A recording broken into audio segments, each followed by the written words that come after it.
After posting my NCLEX journey, may nagtanong po sa akin. So, hello po, ask ko lang if nag-CELBAN or IELTS ka pa. Ito kasi yung English Proficiency Test.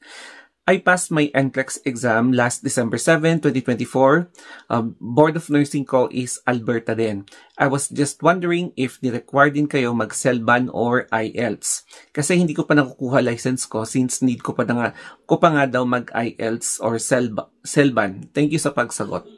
To answer your question, yes, definitely, kailangan mo mag-take ng either IELTS or CELBAN. Kasi English Proficiency Examination po yan na required talaga kapag gusto mong pumunta at magtrabaho sa English-speaking countries wherein English is their first language. So, yung Canada, US, Australia, kinakailangan talaga na mag-take ka ng English Proficiency Exam such as IELTS or CELBAN. Pero sa akin kasi, basing from my own experience lang nag-take ako ng IELTS under General Training Program kasi yun yung required talaga, hindi yung academics.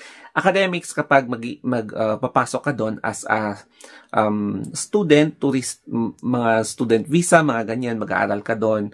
So, like me na pupunta doon at mag-work, general training. And eto na yung table. Dito sa table na to, makikita natin Federal Skilled Worker Program. It's because we are going to work there in Canada as a skilled worker, as an RN. So, ang recommended talaga na dapat natin makuha na total band score is 7 and above. So, dito, makikita natin test results for each ability. May CLB level 7, 8, 9, and then yung ability. And meron siyang points per ability kasi nga point system ang Canada. So, ibebase natin yung nakuha kong score nung nag-IELTS ako, general training. Ang nakuha ko kasi sa speaking is 7, my listening is 7.5, ang reading ko is 8. And my writing naman is 6.5.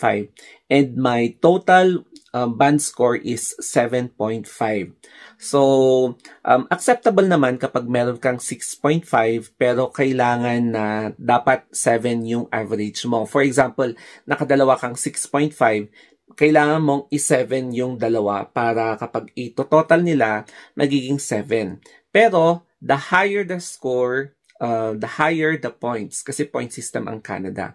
Kasi the purpose is to process sa immigration para paglapag mo doon is working na yung working permit yung ipaprocess sa'yo and nasa sa'yo yan kung i-upgrade mo into permanent residency. So, kailangan talaga mag-IELTS ka para makatulong sa immigration process.